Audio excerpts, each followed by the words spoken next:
despite their heavy schedules, and to share with us their analysis, insights flowing from the remarkable expertise and hands-on field experience at the international, national, and local levels in regard to the subject of this panel. I will be introducing each of the panelists respectively before giving them the floor. Let me also welcome the participants who I see are coming from various regions of the world and are numerous, and it is very encouraging to see your interest, dear participants, in this issue of vital importance to human rights. This is our first panel in 2023, and several others will be organized during the year. Organizing panel discussions on important human rights issues and publishing their proceedings, including lessons learned and recommendations, is part of our four-pillared cross-cutting panel, which is research and publication as a human rights think tank, training and national capacity building in human rights, international advocacy, mainly to reporting on major human rights developments and conferences, in particular, the Human Rights Council sessions, and offering a platform for a global intercultural and interfaith dialogue on vital human rights issues, such as the present panel. I warmly invite all participants and panelists to visit our very user-friendly website. Allow me now to very briefly present the theme of today's panel, which is defending women and girls' right to education, current challenges and perspectives. As I said, we have chosen to hold it today to commemorate the International Day of Education. The right to education, equally for men and women, is enshrined in international law right from the Universal Declaration of Human Rights onwards, including the two international covenants, 66, and several other treaties.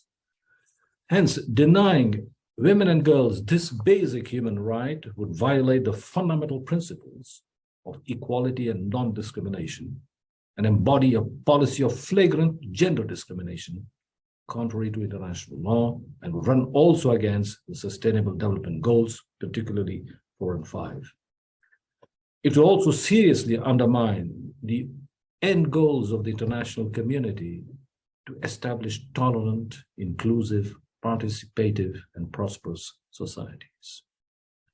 With this, I open the panel and underline that the time allotted to each panelist speaker is 7 minutes maximum, as we have 7 eminent speakers, and this would allow all panelists to make their presentations for an equal length of time, as well as leave around 10 minutes for a Q&A session, thereby ensuring that the entire panel event does not exceed an hour and a quarter.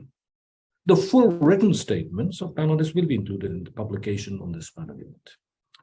So the limitation of the oral statements is to 7 minutes is maximum, is an earnest request. Thank you for your cooperation. Without further ado, allow me to call upon our first panelist, Mrs. Elizabeth Broderick, member of the UN Working Group on Discrimination Against Women and Girls since 2017. As Australia's longest-serving sex discriminating commissioner, she advanced gender equality and women's human rights through research and advocacy, including in relation to preventing violence against women, economic security for women, balancing paid work and unpaid caring responsibilities, which is very important, women's leadership, and gender equality laws and institutions. She was a member of the World Bank Gender Advisory Board and global co-chair of the UN Global Compact's Women's Empowerment Principles Leadership Group, among others. As Elizabeth was unable to join us virtually, she kindly sent us her pre-recorded statement that we will now project. Marina, please. Hello, and thank you for inviting the UN Working Group on Discrimination Against Women and Girls to be part of your celebrations on the occasion of the International Day of Education. My name's Liz Broderick. I'm a member of a working group, and it's a really great pleasure to be with you today. I would have loved to have been there in person, but sadly I returned back to Australia from Geneva last night, so that was not possible. There's never been a more important time to be reasserting women and girls' right to education. And I never let myself forget that the fact that we have the honour to present today, to be part of this conversation, to be part of this celebration, is thanks to our education. Without an education, we wouldn't be able to be part of this virtual or physical room discussing strategies to safeguard the rights of women and girls, and particularly during a time of major pushback. And that pushback is reaching new heights in our country missions, in our official communications. We're bearing witness to the rise of many more authoritarian, nationalist and fundamentalist actors, both inside and outside governments around the world. And that's leading to very difficult consequences for human rights, and in particular, rights related to women and girls and gender equality. While backlash against the rights of women and girls are distinct and a central aspect of a broader backlash, that pushback is really intertwined with other alarming trends. And one is an anti-migrant trend, an anti-democracy trend, and also a push to shut down civic space. So let's today look specifically at the rights of women and girls to education. Where are we at? Well, according to UNICEF worldwide, we have 129 million girls who are out of school today. And only 49%, so that's less than half of all countries, have achieved gender parity in primary school education. And we know that the COVID pandemic has actually exacerbated that situation. It has put over 11 million girls at risk of not returning to school. So there is a real fear that as we celebrate this year, our hard-fought progress, which threatens decades of progress towards educational and gender equality outcomes for women and girls, is at risk. And if there are fewer girls in the classroom, it means fewer women who can make valuable social and economic contributions to their communities in the future. Or as I like to say, if girls lose out, we all lose out. The education of women and girls is one of the most effective investments for sustainable and inclusive development and peace. Recently, the working group's been asked to undertake a joint fact-finding mission to Afghanistan with the UN Special Rapporteur on the Human Rights of Persons in Afghanistan.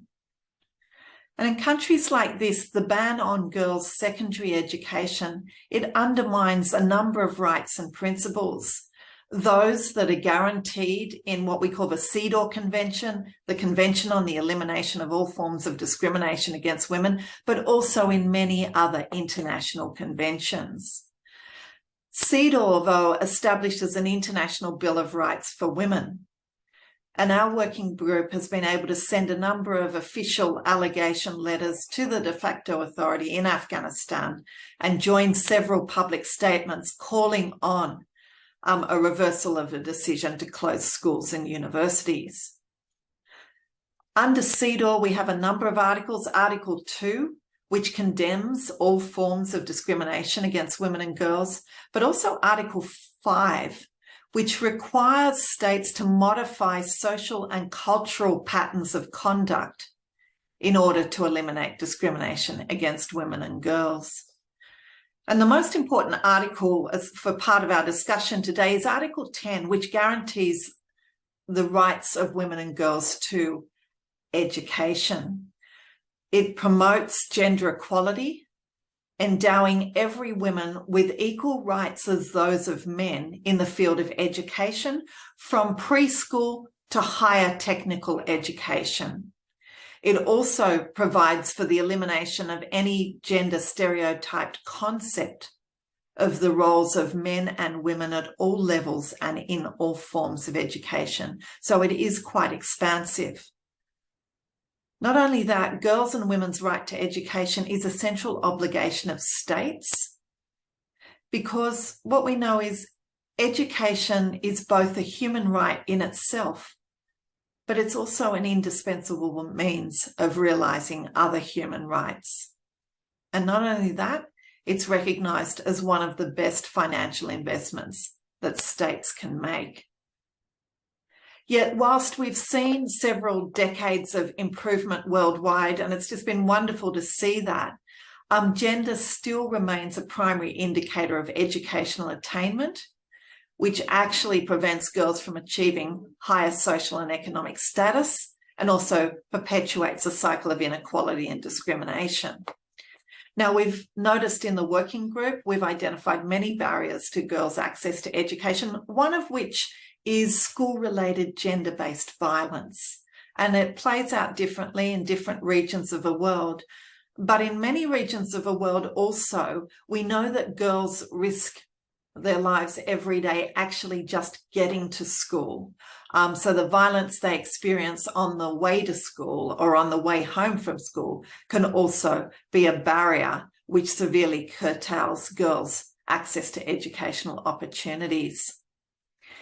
In our report last year on girls and young women's activism, we found that equal access to inclusive, culturally appropriate and quality education is also pivotal to enable girls and young women's activism.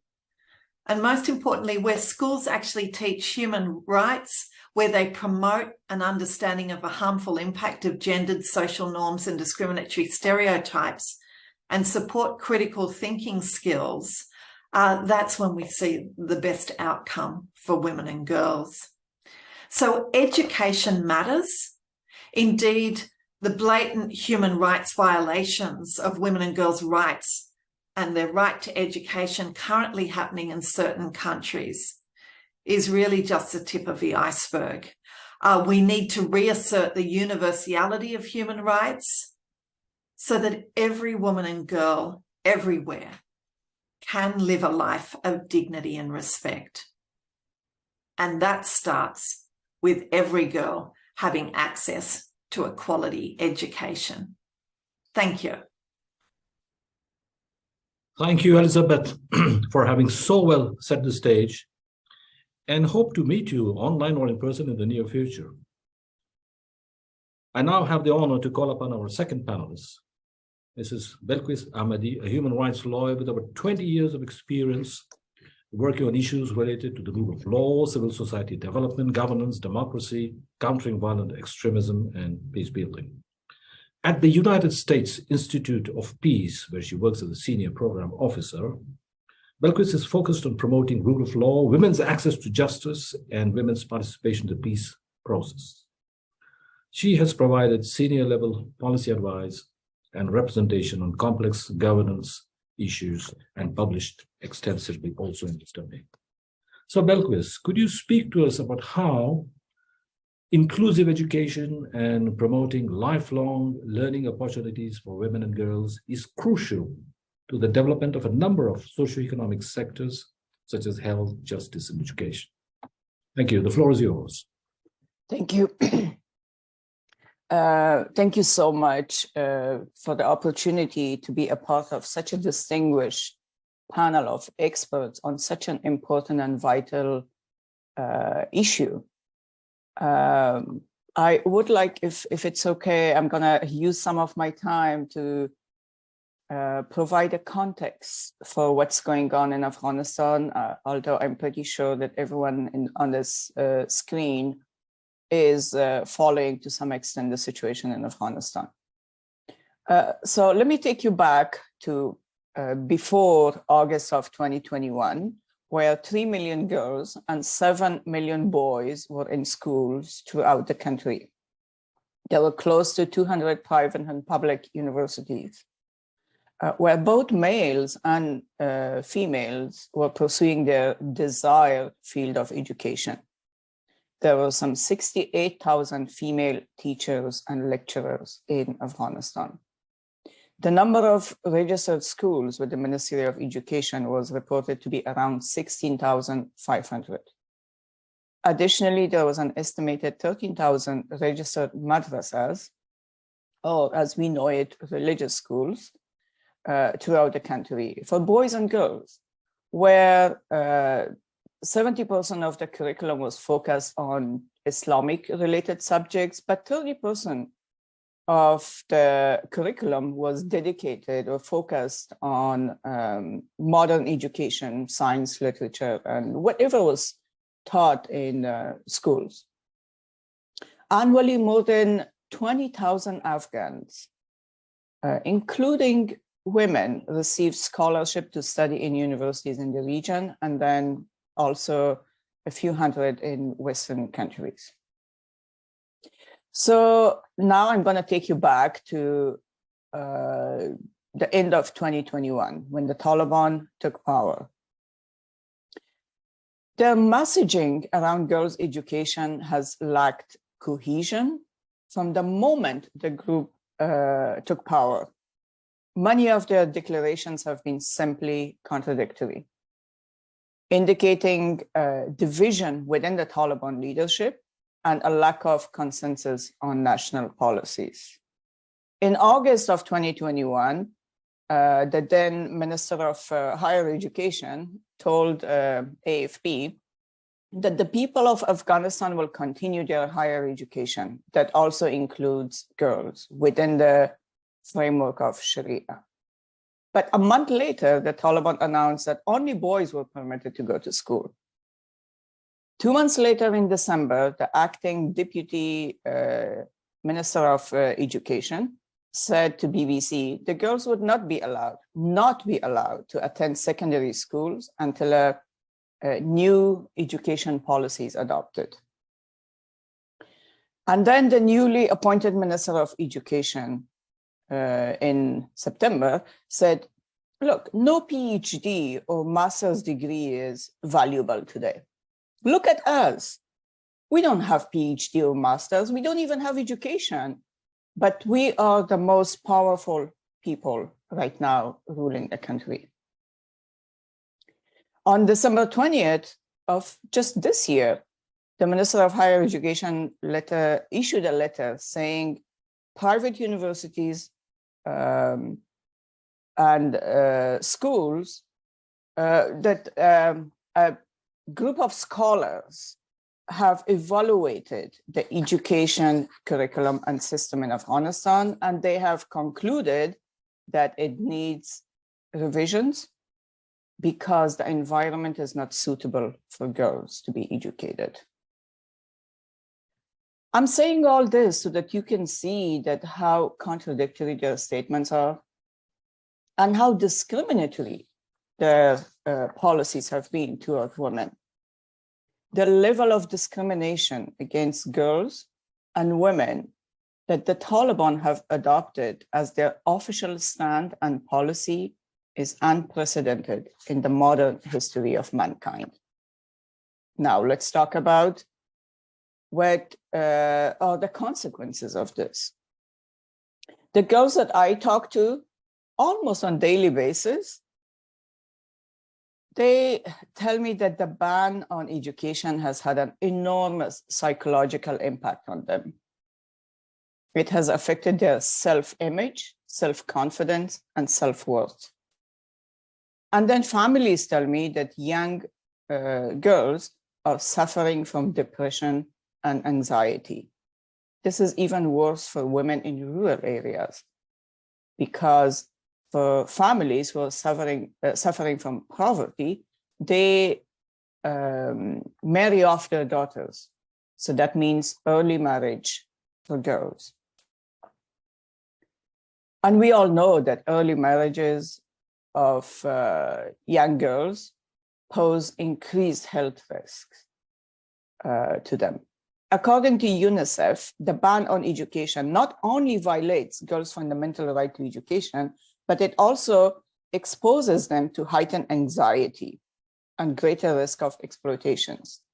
There are no mechanisms and government agencies to report the number of suicides that girls commit. But just last month, after the Taliban announced that girls are not allowed to go to universities anymore, a female student, a student of medicine, attempted to commit suicide in Nangarhar. And there are many other examples that we'll probably never find out.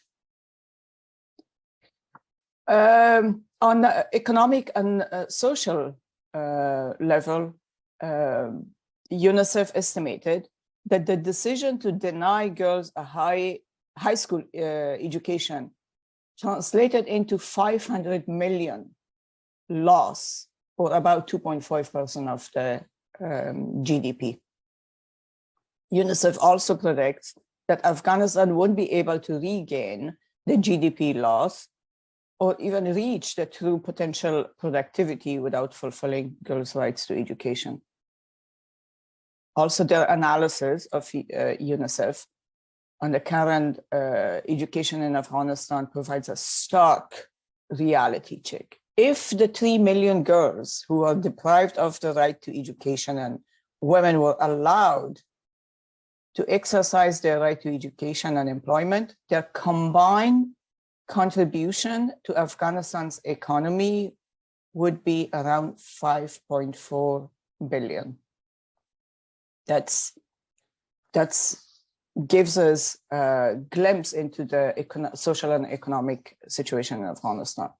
Also, the Taliban's discrimination has emboldened or enforced the patriarchal norms in Afghanistan, that women are not worthy of being invested on. Hopefully I'll get a chance to talk about the reaction both from Afghanistan and the international community later on, but I would like to leave it at the moment. Thank you. Thank you very much, Belquis, for that comparative analysis between the before and the after in Afghanistan and the impact on young girls and women with several regressive and tragic effects. Thank you. I have the pleasure of welcoming our next speaker, Dr. Racquel Warner. Since 2003, Racquel has worked in various academic and leadership positions at 3 major offshore branch campuses in the UAE. She's a career educator with over 25 years international teaching experience. Her professional engagement has been defined by her keen interest in social justice and equality. Besides working in community projects in her native Jamaica, she also worked actively in communities in Nepal, Bangladesh, and Kenya to support the development and accessibility of quality education to groups at risk. So, Racquel, could you briefly tell us how to effectively address barriers to women's education and the impact that COVID has had in this regard? Do you have Thank you. Thank you very much, Dr. Palankar, and thanks to the Center for hosting this event. This conversation is one that we've been having for millennia, if you would. The conversation around how do we include women in society? How do we overcome the barriers to women being included and having a seat at the table as it comes to their education? And both Belquis and Elizabeth have explained quite clearly the effect of the inclusion of women on the economy, on social factors. So when we look at some of the barriers, I just want to quote one statistic that I came across from UNESCO, which says a 1% decrease in per capita income is associated with a 0.57 increase in the likelihood of girls being out of school versus 0.52% of boys at the primary age. And this is the same at the secondary age. There are a number of other non-income related factors as well that result in barriers to girls' education. We've heard about some of them: living in a war-torn area, having despotic regimes, the violation of human rights. And I want us to understand that this is not just happening in Eastern countries. This is happening in a lot of Western countries as well, where politicians are beginning to question or beginning to rewrite some of the things, the norms that we've come to accept about what girls and women should be able to do and not do in society. Other barriers include issues of, teaching practices. From a pedagogical perspective, there are gender responsive ways that we should educate. And in many contexts, governments have provided access, but the education, the quality of the education is not gender responsive. And this results in a gender gap in terms of the learning and skills development for girls. And I'm sure you perhaps are familiar with the lays which is the learning adjusted years of schooling framework that UNESCO developed. And on average, students globally were completing 11.2 years of schooling before the pandemic. In terms of chronological years, in terms of quality of learning, which is what this LAYS framework measures, it was only 7.9 years. So we're seeing here that even though governments around the world have said, okay, we believe in the human rights of girls being educated, education is a human right for everyone, so we're going to open access, the quality of the education is not necessarily resulting in girls and women being educated to the level where they're then able to function in society. So we have perhaps begun to address the issue of access in some contexts. We've begun to address the issue of closing that gender parity gap in some contexts, like Nepal, for example. Before the pandemic, there was a 1-to-1 ratio of boys and girls in primary schools in Nepal. Of course, the anticipation is that in a post-pandemic period, if that data is gathered, there's going to be a regressive effect on girls and their uptake in education.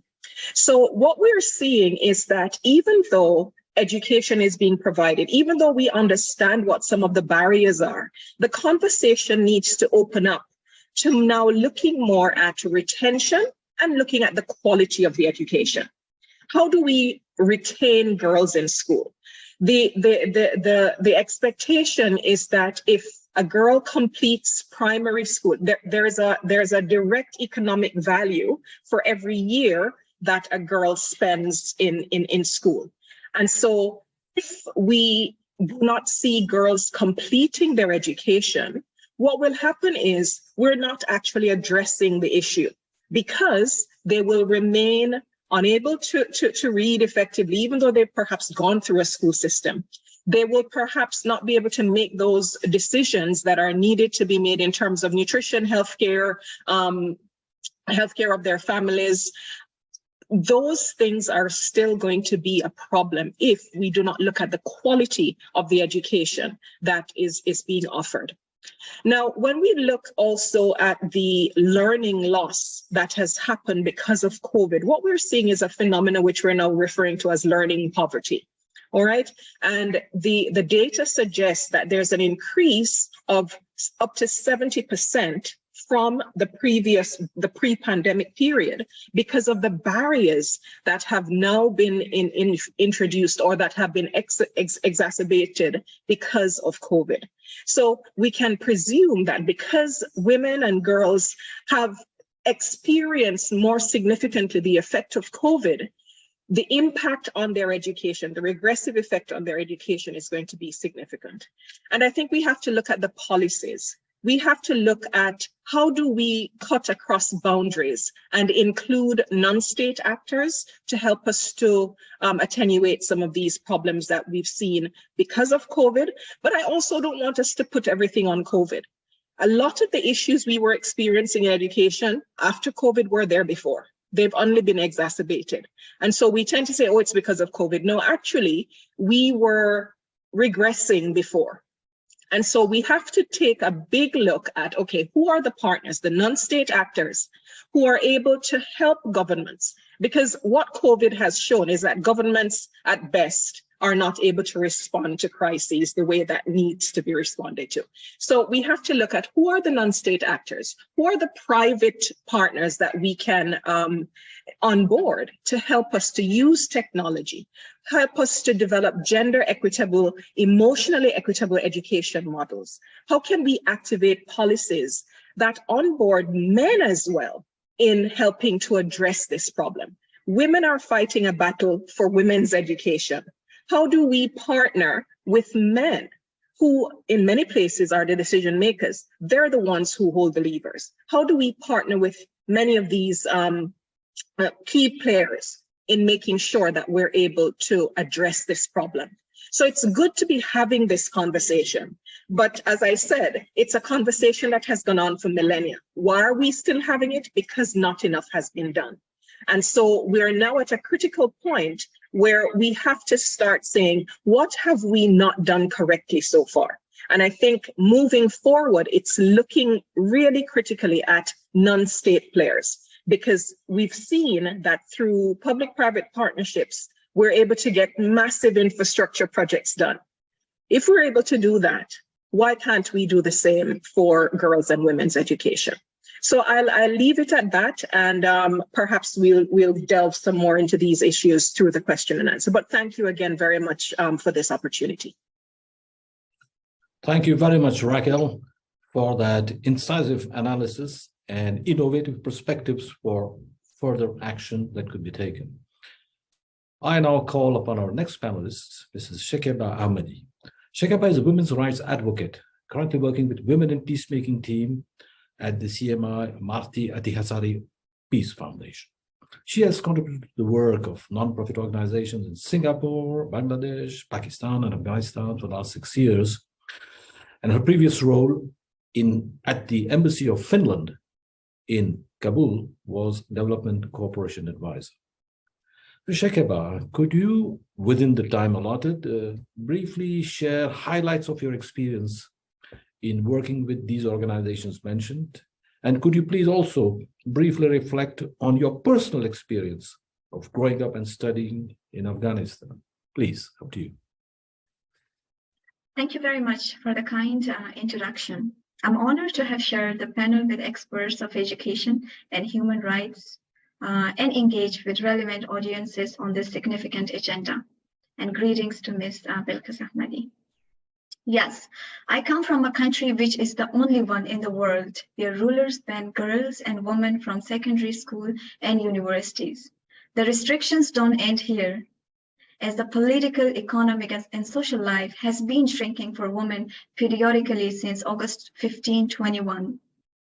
I won't be astonished for the next decree asking women in Afghanistan to stop breathing.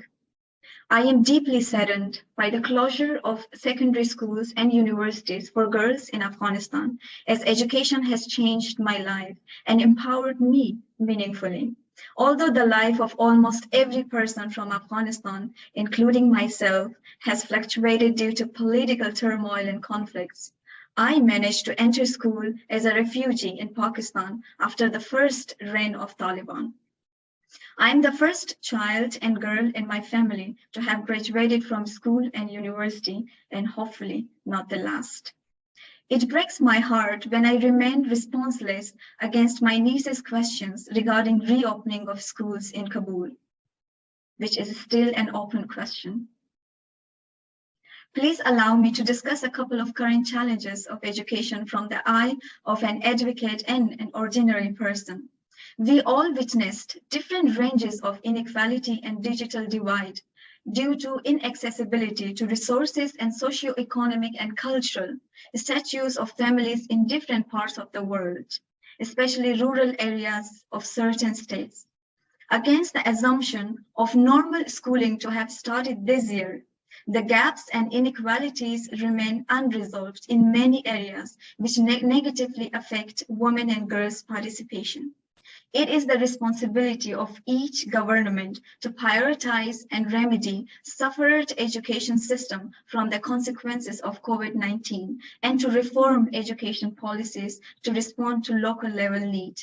For instance, Bangladesh is one of the countries where education was majorly hit by COVID-19 and around 1.7 million students dropped out of school and universities, according to government data. Education experts see the main reason of dropouts being COVID-19 induced financial issues of families.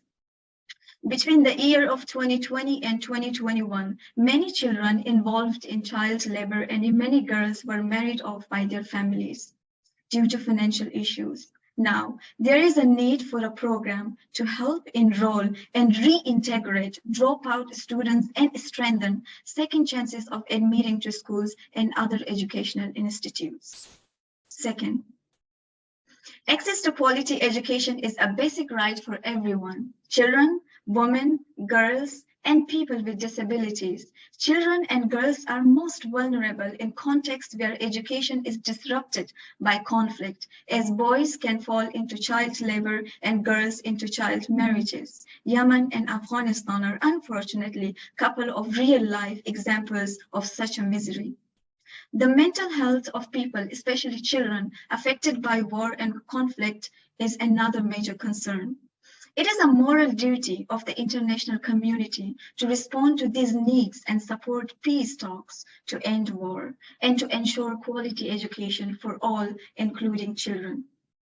Additionally, the development and humanitarian programs, depending on the context, should reflect and be strategized to respond to the need of disrupted education in affected zones. The civil society can also play a significant role to advocate for alternatives, such as online or informal schooling in areas where formal schools are destroyed, of course, upon the feasibility. Third, education can be utilized as a tool to promote peace and gender equality for sustainable change. However, this is also seen to be used in the reverse direction by certain extremist groups who aim to brainwash young children to instrumentalize them for the promotion of their extremist ideologies. Today, Afghanistan remains an available training ground for terrorism, and the world should be concerned about it. As more madrasas and extreme school curriculum is in the making, according to UNICEF, currently 80% of school-aged girls and young women, which is 2.5 million people, are out of school. Nearly 30% of girls in Afghanistan have never entered primary education. In December 22, university education for women was suspended until further notice, affecting over 1 lakh female students attending government and private higher education institutes. Women's participation is banned in workplace, public places, including parks, gyms, sport clubs, imposed head-to-toe hijab, ban of movement or travel without mahram, and other restrictions, which is a systematic erasure of women from public life and other affairs. Well, the financial issues of Afghanistan do not justify these changes, as rulers have collected more than $1 billion in revenue as taxes.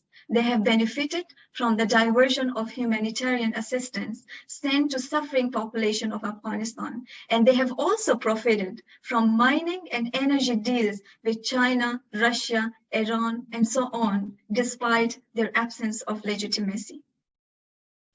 Ideologically, the 13th century extreme practices are being placed and practiced in Afghanistan on realistic grounds. The extremist ideologies may not only stay within the walls of Afghanistan, but expand its impacts to the world. Therefore, the regional Muslim majority countries should take it serious for their own sake, as the Islamophobia created will be unbearable. We can only bring change in Afghanistan and in certain contexts when the international community, political stakeholders, people of the world join forces to convey united messages in solidarity with women and people of Afghanistan. I think we all can play a role to keep Afghanistan in the agenda through our organizations, think tanks, companies, or just simple messages on social media. Let's help to end the extremism in Afghanistan and let it never repeat elsewhere. Thank you very much. Thank you very much for that very rich experience that you shared with us, and for also, amongst others, highlighting the need for reintegration of female students. And if that is not done, the effects such as child labor, child marriage, and on mental health. I'm pleased to welcome our following speaker, Mrs. Saba Ismail. Saba is an award-winning human rights activist who has been working for the empowerment of young women for over 2 decades. She is the co-founder of Aware Girls, a young women-led organization working towards gender equality and peace. She has also served as a speaker and an advisory group member at organizations such as the United Nations and the World Bank, and was recognized as one of the 100 leading global thinkers by Foreign Policy recently in 2017. Saba, once again within the time limit allocated, could you share yours and Aware Girls' experience on empowering young women and girls and advocating for their rights, including, of course, the right to education. Saba, you have the floor. Thank you so much for the opportunity to share my experiences with such a prestigious panel. I would actually like to start by sharing a story. A few years ago, I was working to raise awareness among women workers about their rights and labor laws in the Khyber Pakhtunkhwa province of Pakistan, the area that I come from. I was working very closely with the women domestic workers, and my bond with the community was very strong. I used to visit their homes and just have informal conversations with them over a cup of tea. And during one of my visit to Sadaf's house, who was one of the domestic workers, I came to know that she has 6 children. Her oldest daughter was almost 13 years old, and she was not attending school, while her brother, who was 12, was going to school. This compelled me to ask her, why so? And upon my question, her facial expressions changed immediately, and she explained that why she was not attending school with utter desperation. She said, every morning as I see my neighbor's children leave for school, I wish I could join them too. I miss my school days and my dreams of becoming a teacher. When my youngest brother was born, I had to stop attending school to care for my younger siblings. My father is poor and has a low income, so my mother also had to work and to care for our needs. So, and the family where my mother works does not allow her to bring my siblings, my younger siblings, and she cannot afford to miss a single day from her job. So my mom can work without worrying while I care for my siblings and I do the housework. I also cover my mother's shift at work when she's sick, so she don't lose her salary. Now, her name was Aqsa. But this is not only the story of one Aqsa who had the dream of becoming a teacher, and instead she was taking care of her siblings, but this is the story of 12 million girls who are out of school in Pakistan. All her life, Aqsa, and also these 12 million other girls would probably never have chance to escape this vicious cycle of poverty, have access to quality healthcare services, and they are also much more vulnerable to early marriages and domestic abuse. In Pakistan, 21% of girls are married by their 18th birthday, and 3% are married by the age of 15. And most of them, they're unable to complete their education or their schooling after getting married. They have to bear children and take care of these families. These girls are also less likely ever to be empowered enough to make decisions for themselves, and they're less likely to be able to reach their full economic potential. Education, which is a fundamental right and should be a fundamental right, is a privilege which is accessible only to few in Pakistan. And due to these gendered social norms, girls in Pakistan experience more obstacle to obtaining an education than boys. And the data also shows this. According to the 2022 Global Gender Gap Report, Pakistan has been ranked the second worst gender parity of any country, and it ranked 135th out of the 146 countries for educational attainment. So these harmful gender stereotypes also create economic incentives to have this preference of males going to schools, and that's the family's priority. Because in our society, sons are expected to stay with their parents after marriage, while daughters will typically move in with their husband's family. So hence, putting sons to school is considered a more significant investment in the family's financial future. Now, our team at Aware Girls started working in rural areas to mobilize parents to send their daughters to school after we came across many girls just like Aqsa. And during the campaigns, what parents told us that it is not them who prevent their daughters from going to school, but their daughters' safety comes first, because these schools are either far away, some schools don't have boundary walls, girls have to walk to faraway schools and they have faced harassment on their way. So furthermore, education is also not free, and many schools lack female teachers in Pakistan, and many families cannot even afford to send their daughters to school. So it is a combination of all these several factors which is holding millions of girls out of school who would otherwise become lawyers, teachers, doctors, scientists, or social entrepreneurs. So Aware Girls took steps towards a future where no girl is left out of the classroom or denied the opportunity to pursue her aspirations of becoming a lawyer, a politician, or a businesswoman. My organization adopted the approach of creating spaces and also providing tools to girls to help them become champions and advocate for their right to education. We have directly trained 300 girls who organized effectively, and they lobbied with the policy makers for the policy changes they wanted to see in their communities.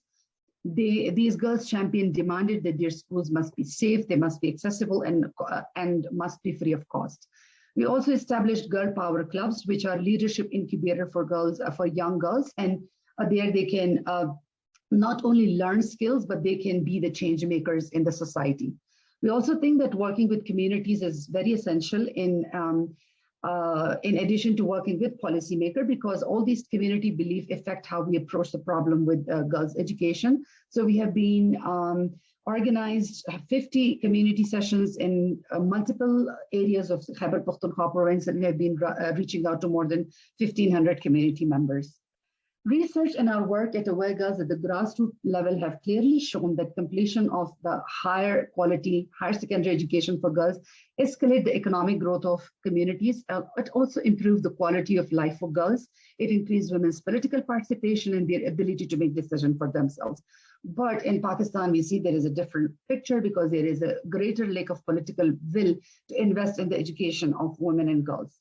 And the COVID-19 pandemic, the conflict, and also the climate change have exacerbated the education crisis in Pakistan.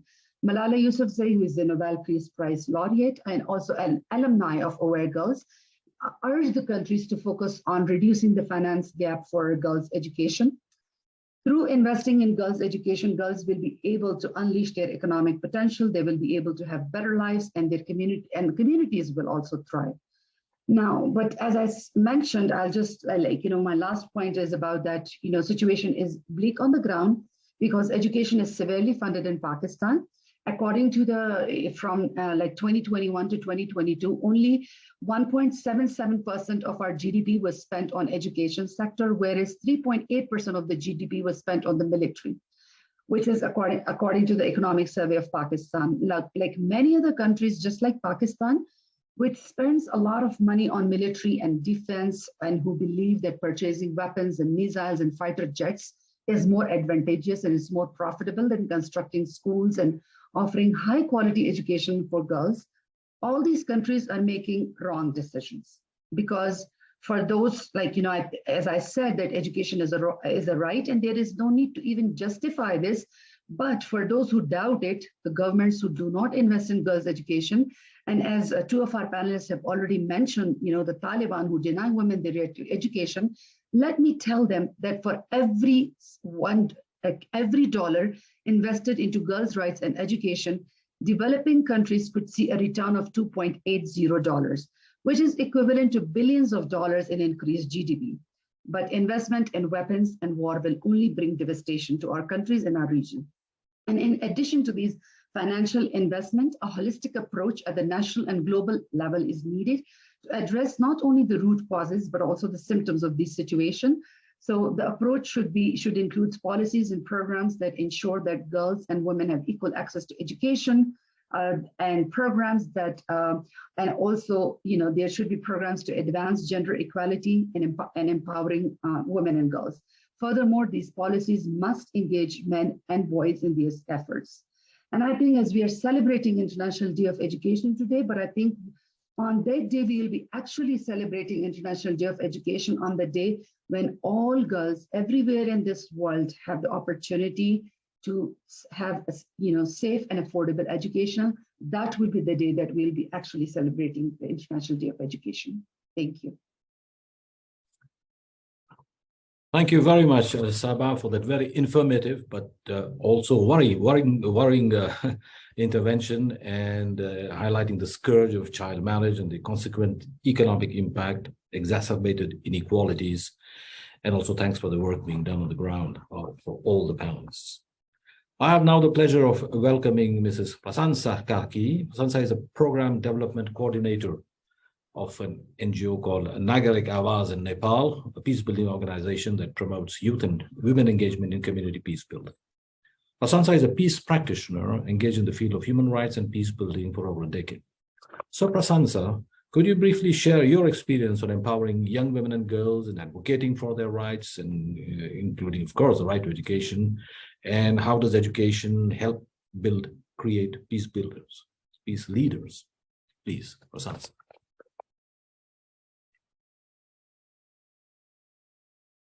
You have the floor.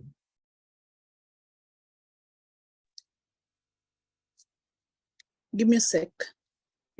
Okay. Sorry. Good evening, everyone. I'm Prasansa from Nepal, a peace practitioner. And I want to start this discussion by sharing a bit of experience of myself. Being raised by a single woman and having to struggle, with not the family, not with the mother, but with the cousins, how important my education is and how I want to complete my degree before I get married. That story, that flashback is here when I'm hearing everyone over here. And to be honest, I'm a mother of 2 kids, 1 son and 1 daughter. My son is the eldest one. And I always wondered, why there is a discrimination and why my brother is never said that he's lucky that he has got education, and why am I always reminded how lucky I am that I got education. When I took my daughter for the first time in my hand, I didn't see any difference between my son and my daughter when I hold them for the first time. So I don't know, it's sad, it's heart aching, when we always talk about gender equality in terms of education, health. Why don't people simply take it as humanity, in the aspect of humanity, and treat every girl and every individual as a human being? If we look at from that perspective, rather than, taking as male and female, I think the world would be a better place, and we didn't have to struggle, since ages for education, for health, for right to information, and right, to share what we experience, or right to freedom of enjoying life the way we want. I want to just start with that. When Saba was talking about it, it was quite a painful moment for me, because me individually as a girl, I have faced that, in my lifetime, and I've been working with these girls and women. So, that was a bit of a nostalgic and a very emotional moment for me to start with. And I work in an organization that's a peace building organization, and we work with conflict affected women and with the second generation of children of conflict affected women. We work with marginalized groups, youths and children. And the scenario of Nepal is not different than what Saba explained right now. If you look at the history of education in Nepal, it's a very recent one. So the formal education system was, open to the larger population only after 1950s. But again, at that time also, education was very defined in a very narrow way. And until now also, if you look at the education system of Nepal, individual, a student who has passed their grade 12, unfortunately still lacks the capacity to analyze themselves, to demand what they want, or share or have idea beyond that book information. So what I mean to say here is, there is lack of holistic approach to education. If you look at it, when they don't know what is human rights, they don't know what is child rights. Still, if an individual talks about human rights, child rights, we are still perceived that, oh, you work in an NGO sector, so it's seen as the work of an NGO. It's not seen as a work of an educated individual. So I think that's where we hit it. With our interventions.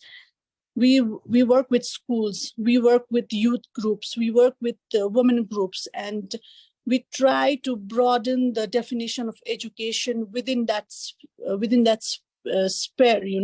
Like with the schools, what we do is, because the schools have fixed curriculum and fixed periods and that hours. So what we do is, we get a Friday evening, Friday late afternoon for 45 minutes. We can use that time. So we introduce them about about friendship. We introduce them basic things in life that makes a better human being. That allows them to deep dive within them and identify themselves as a new one, what they want in life, how do they want to be treated, and how they should treat others the way they want to be treated. The very basic things in life, actually what makes you a human being. So that's how we introduce those kind of things within them. And we also talk to them. We have this peer learning exchange groups where the youths talk about what is peace, what is conflict. And we also share about the decade-long armed conflict, how it affected Nepal. Because we always felt that if the country wants the war should not start again, it's very important to teach history. So unfortunately, it had to be the duty of the government to put it in a curriculum and share it with the future generation. But it's very limited to just what is conflict and what is peace, and it's not very analytical.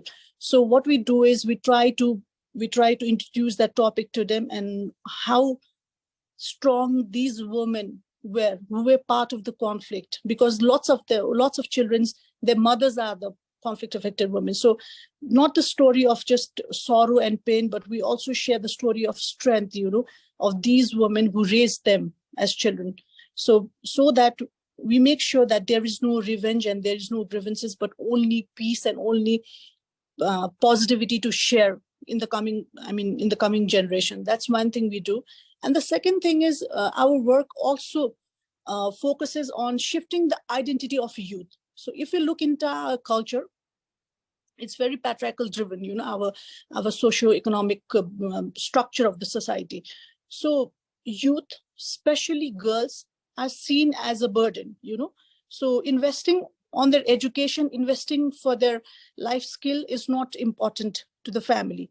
But unfortunately, I would also include boy youths over here, because these group of youths are seen as troublemakers, and girls are seen as useless burden to the family, So what we try to do is involve them, enhance their leadership, build their confidence, have more interaction with the outer community people, like beyond the family, beyond the schools. And we have seen that there are lots of girls and lots of boys, from the Dalit communities, from the marginalized group communities, who have been a member in the school management committees, who have been member in the user groups within the ward level, local government entities. They have been able to prove themselves, that given a small space to learn, to listen to them, they also have opinions to share. So this kind of little things that we have been doing, which has been bringing major impact on the future generation of Nepal. So that's one thing we have been doing. And I would also like to share that we just don't work with youths and children, but we also equally bring the local stakeholders, the health post and the schools and the local government entities, because unfortunately the education system that we have in Nepal, they have not been exposed to right-based education. They have not been exposed to education that allows you to analyze, that allows you to speak and bring different perspective to the table. So we also bring them together and have that intergenerational dialogues within, so that they understand what the youths are talking about. And they also learn, as well as they also share what their opinion is, so that there is a very harmony kind of thing going on, and there's no disbalance of knowledge or disbalance of understanding what the other group is trying to say. So we see lots of intergenerational activities going on in the community, and respect for the senior citizens who have been left out. The youth trying to bring back that traditional healing approach, the mental healing approach that the senior citizens have been practicing, and it was a worthwhile thing in the communities. So these are the things we have been doing. And also we make sure that psychosocial care is one of the, for us, psychosocial care is one of the tools for peace building. So we have introduced mental health care to the schools, and we have seen that there is tremendous, growth in increasement in students coming to school. There has been nice relationship. They have been building nice relationship among teachers and students, because we also train teachers on psychosocial care, mental health, and how corporal punishment is not the way to bring students to the class. So these things are going on in our initiatives. So for now, I would like to stop over here, and further we can discuss in question answer rounds. Thank you. Thank you very much, Prasansa, for that insightful intervention, and also very importantly highlighted in the framework of education, the role of history and analysis in order to have lessons learned for the younger generation and avoid past tragedies. So thank you very much. I now have the privilege of calling upon our final panelist, Dr. Mona El-Sholkamy. Mona is an associate professor at the Mohammed bin Rashid School of Government, Dubai, and has graduated from the American University in Cairo, where she did her PhD. She is also an affiliate of the Harvard Business School Microeconomics of Competitiveness Group. She's currently a member of the FAO Regional Network of Experts and its chair.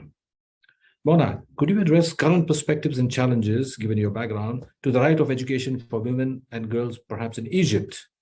And in what manner equitable and quality education also for girls would help in the development of a number of socioeconomic sectors, such as, for example, health, justice, and education? Mona, the floor is yours.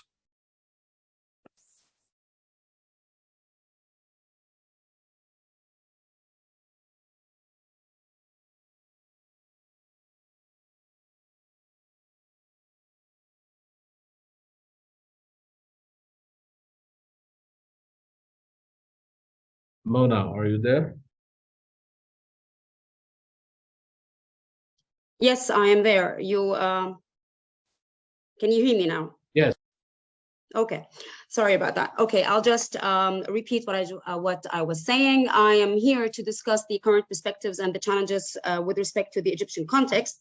So I am going to be sharing with you some facts and statistics in this regard, and showcasing some of the success stories that shed light on the efforts that the government of Egypt has implemented during the past few years in collaboration with some of the prominent partners, whether from the national or the international arena. So to begin with, I would like to just inform you that in 2021, according to global data, the female literacy rate was recorded at 83.3%. And in the summer of 2022, Egypt was listed as one of the first countries in the world that worked to localize the 17 SDGs, so that each governorate, especially among young women and youth in particular, are familiar with the major components of the SDGs. Now, the reason I'm saying this is I would like to now walk you through some of the general facts that shed light on the structural reforms that Egypt has executed and implemented, and some of the initiatives, as I said earlier. So mainly the structural reforms that targeted some of the subsidies that were addressed as interventions to the most vulnerable regions in Egypt, particularly in Upper Egypt, contributed to a reduction in poverty in general, especially as the records say from 2018 to 2020. And this was clearly reflected in the education attainment records, especially among young girls. In 2020-21, the share of the national budget allocated to education remained almost the same as the year prior to that. However, the public investments from government expenditure, where the share of investments were towards education and health, were on a steady rise since 2016. So that was a note to shed light on. The pre-university education system in Egypt is considered one of the largest globally in terms of student and teacher numbers. In 2019-2020, about 23.6 million students were enrolled in around 56,600 schools, public schools, with the system supported by more than 1 million teachers. Participation in primary education was close to universal, and the net enrollment ratio, or the NER, stood at 100.2%, where the GPI, or the gender parity index, was stood at 1.06.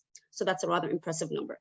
Since 2020, digital learning platforms, and of course, we all know the transformation that went due to the COVID-19 pandemic, when digital transformation was just an inevitable rise.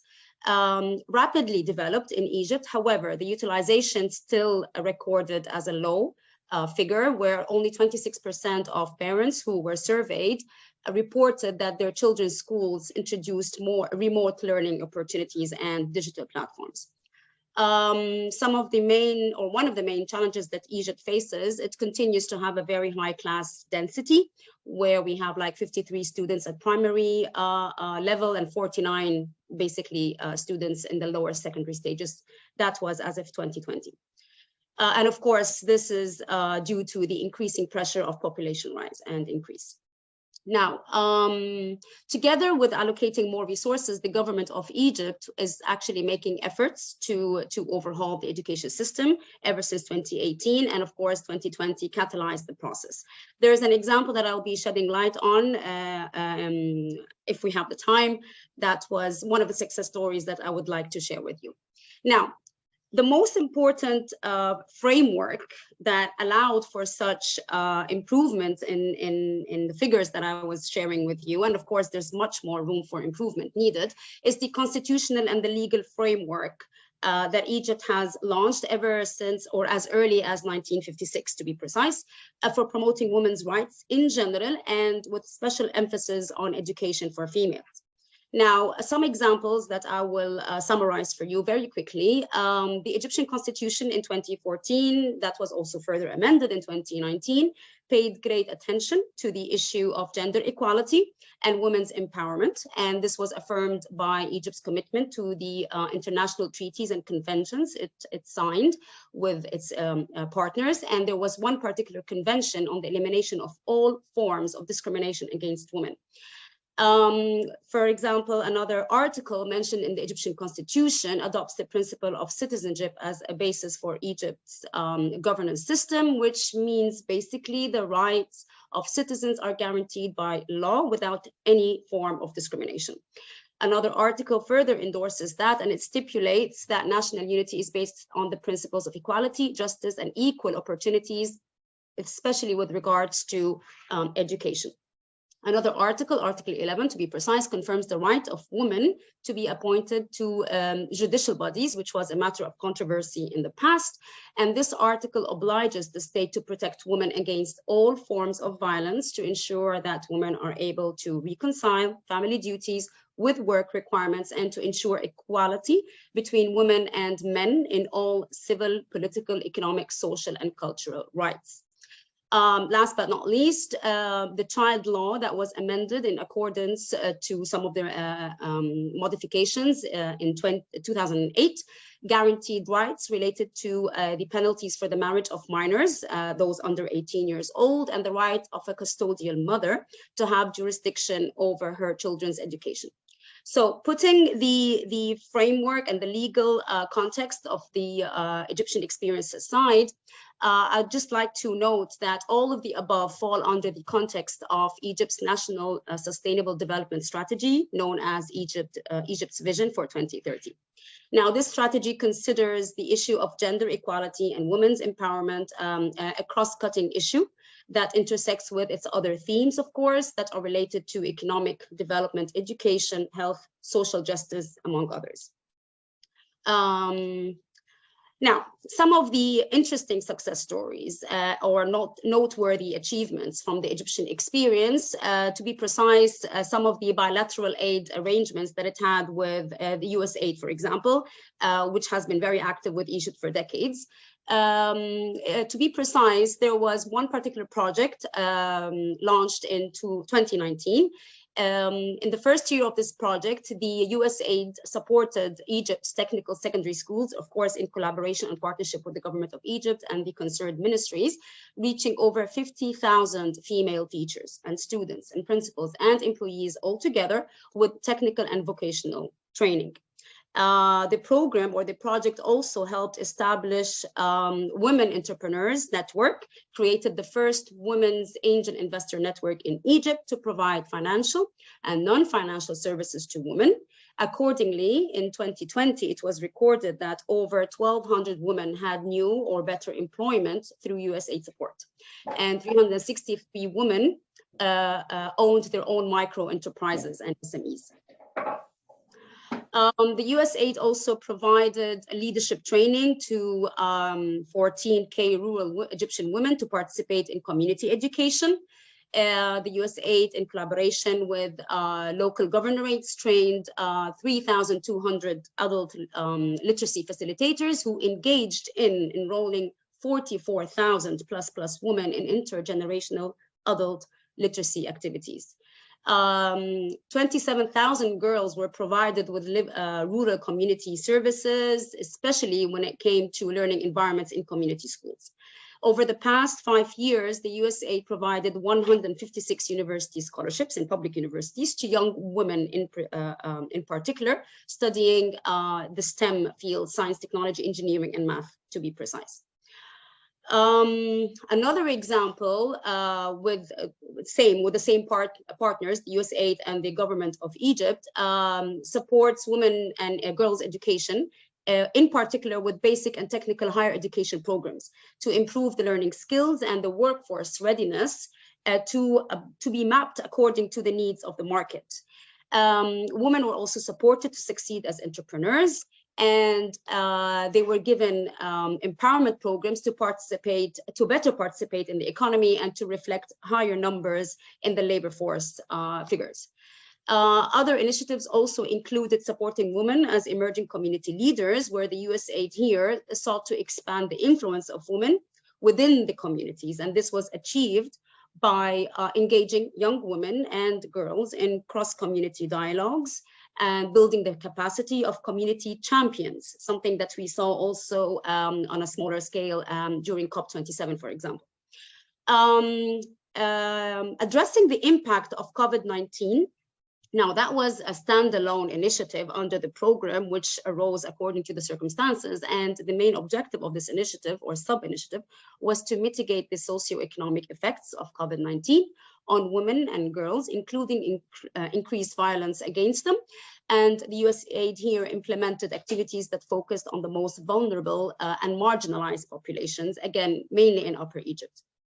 Another success story known as UN Women of Egypt, which is also a program endorsed by the Embassy of Japan or under the JICA institution, if you're familiar with it, which is the Japan International Cooperation Agency, and it's a bilateral agency as well. Now, this particular program or success story is committed to promote education as a priority catalyst for economic growth and social justice. And it targets young women in particular in 5 communities in the governorates of Greater Cairo, Upper Egypt, and I'll just mention the names very quickly: Minya, Luxor, Aswan, and the Red Sea.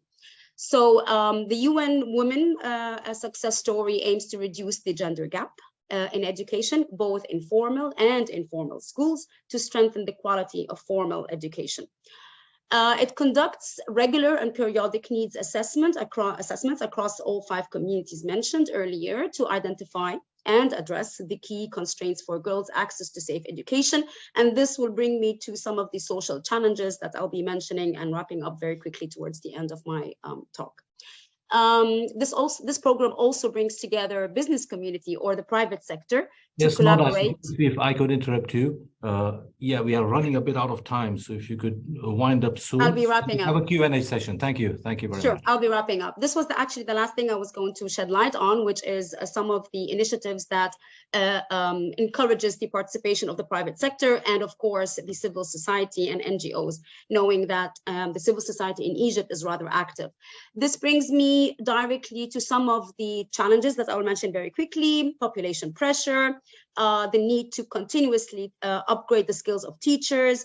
Some of the social challenges pertain to, for example, the pressure on the public school sector, not only from the rising population, but for example, also from the fact that we have more than 200 refugees seeking refuge in Egypt. 40% of them are children.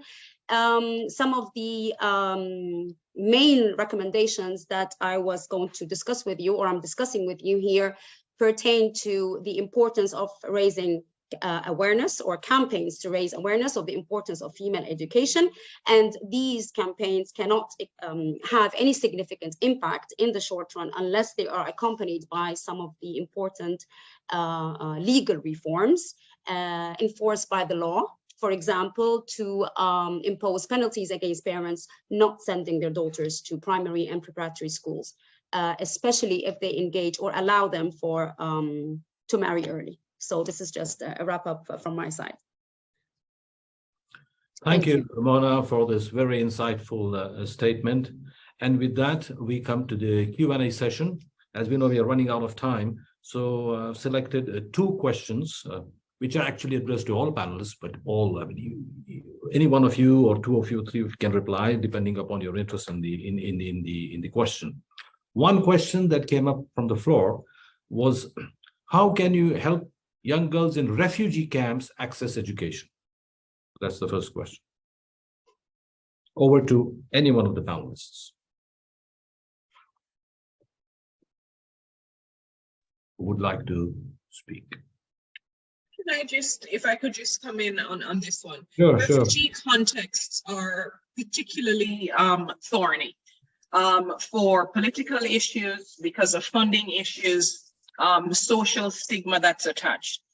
But I think essentially any host country needs to come to an understanding that we're not just hosting, but we also need to fulfill our human rights objectives. We need to be in keeping with meeting the basic human rights of people who end up on our shores because of the displacement. And so I think there needs to be this larger conversation about what is the duty and how do aid agencies who sponsor many of these refugee camps, or how do people who, out of the kindness of their religious duties or whatever, who set up refugee camps, how do they get access to funding? And the priority needs to be set that that funding partly must be given to attracting teachers within the refugee context, training these teachers to deal with the intersectionalities that arise with people who come from violent, gender-based violence, war-torn areas, who want to get an education. And that education must not just be math and reading. It needs to be about life skill. It needs to be about gender issues. It needs to be about their rights. It needs to be about, financial management. It needs to be life skills. So a whole raft of reforms will be needed in addressing this issue. But I think host countries, it begins with host countries realizing that this is not a secondary agenda. If you are going to host people, if we're going to have refugee camps, we have to put education at the center, because this is how we're going to break the cycle. Thank you very much, Racquel, for that quite detailed and very comprehensive answer. If no other panelist wants to speak about this, I can go to the second and last question, which again is open to all panelists. So feel free, but very briefly, because we have to wind up, is given the theme of this panel, defending and promoting right of women and girls to education, how would you see, but very briefly, the role of, on the one hand, the media, and on the other hand, the private sector, if at all there's any? Over to the panelists. I could take the first stab on that. Go ahead. I think both media, traditional media, social media, and private, as well as private sector, plays a very significant role in raising awareness about the importance of education for boys and girls, and also adopting educational programs for girls and boys who are out of school. Unfortunately, the way I see it, at least in Afghanistan, neither of these two entities fulfill their responsibilities in providing that platform and opportunity for girls and boys. But those are definitely two very important sectors. Thank you very much, Belquis. With that, I think we can conclude this panel. The Geneva Center and myself thank the esteemed panelists for their very valuable contributions indeed, and participants for their high interest. I saw that they were all along, all the while. This would, I'm sure, go a long way in implementing all the rich ideas and recommendations made here. And that's why the Geneva Center will issue a publication on this panel event, to enable which we thank also the panelists who have not yet done so to submit the written statements which will be reproduced in full in the annex. We are also happy to announce that the video of the event will be available shortly on our website and social media. With that, once again, a heartfelt thank to you all